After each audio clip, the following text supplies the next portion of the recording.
देश और दुनिया की तमाम छोटी और बड़ी खबरों के लिए हमारे चैनल को सब्सक्राइब करना न भूलें और बेल का बटन जरूर दबाएं। नमस्कार दोस्तों, स्वागत है आपका देश लाइव में और आपके साथ हमेशा की तरह मैं हूं आशिमा त्यागी।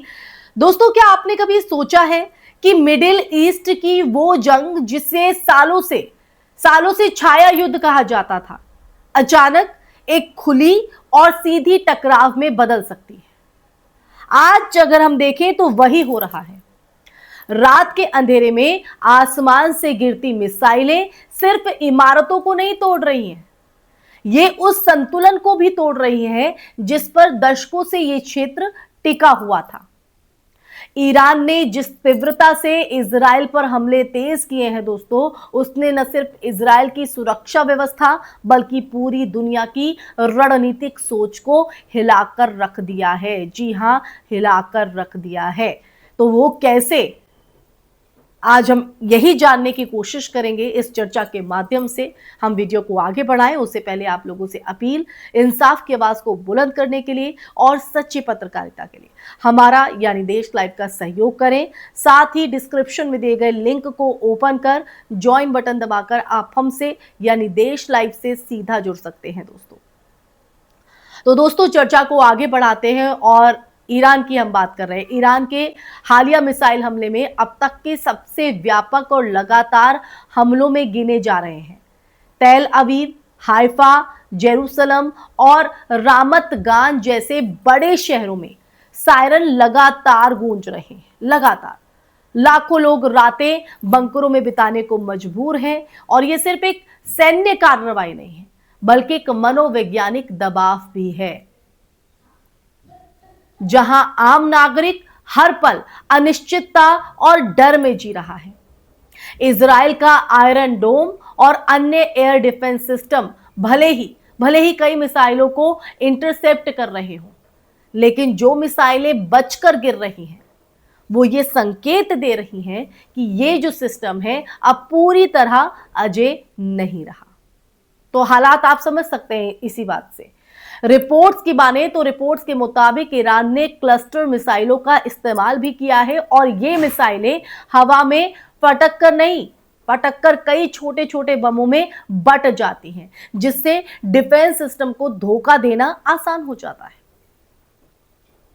और यही वजह है कि कुछ मिसाइलें इजराइल के डिफेंस को पार करके सीधे रिहायशी इलाकों में गिरी हैं। इससे इमारतों को नुकसान हुआ है, लोगों की मौतें हुई हैं और कई घायल भी हुए हैं।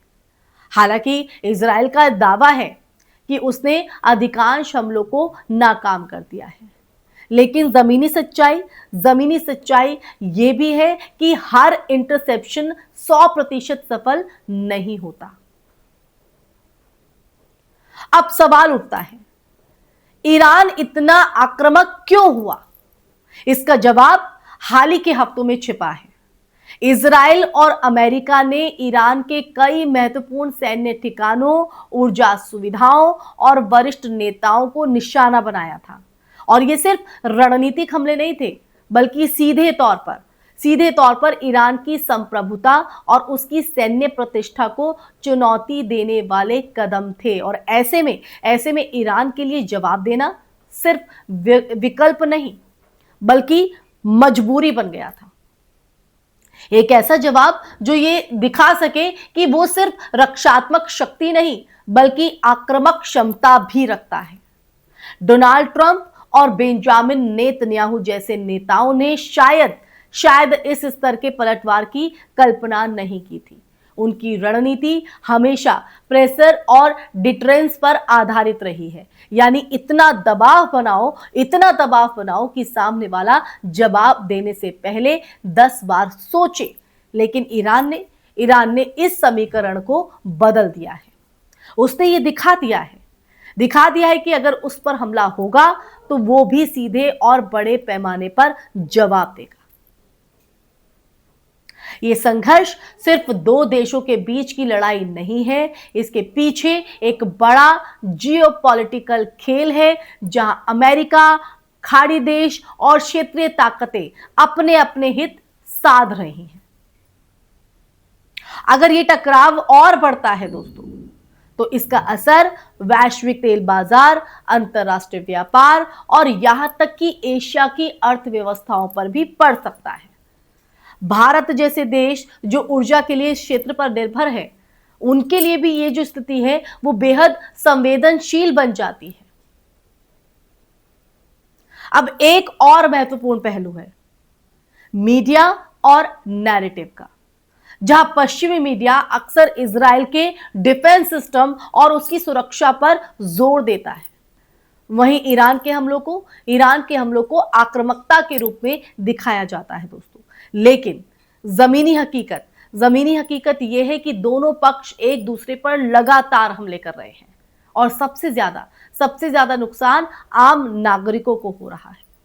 और यही इस पूरे संघर्ष का सबसे दुखद पहलू है। समझ रहे हैं? सबसे दुखद पहलू। तो यही हालात जो है वो हमें समझने होंगे। और मिडिल ईस्ट की जब बात होती है तो मिडिल ईस्ट की ये जो आग है अब सिर्फ सीमाओं तक सीमित नहीं रही है। ये एक ऐसी चिंगारी बन चुकी है दोस्तों जो कभी भी बड़े युद्ध में बदल सकती है।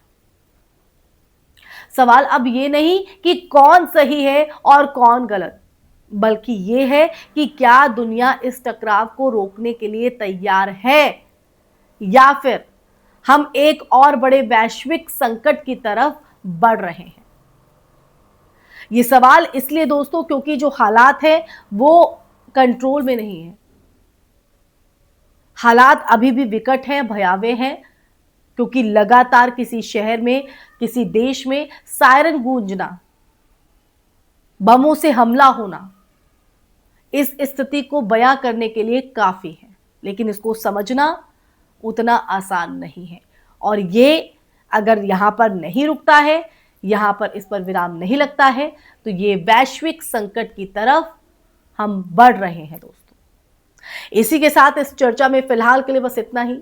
ये चर्चा आपको कैसी लगी दोस्तों? इस पर आपका नजरिया क्या है? मिडिल ईस्ट की ये जो आग लगातार फैलती जा रही है, इस पर आपकी क्या टिप्पणी है, आपकी क्या राय है, आप इसमें क्या देखते हैं? और कोई समाधान आपको नजर आता हो तो वो भी आप कमेंट सेक्शन में कमेंट करके जरूर बता सकते हैं दोस्तों। इस वीडियो को ज्यादा से ज्यादा शेयर भी कीजिएगा दोस्तों, और हमारे चैनल देश लाइव को सब्सक्राइब भी कीजिएगा। देश लाइव फिर हाजिर होगा आपकी आवाज को बुलंद करने के लिए, सच का संवाद लेकर। तब तक के लिए अपना ख्याल रखिए। जय हिंद, जय भारत, नमस्कार।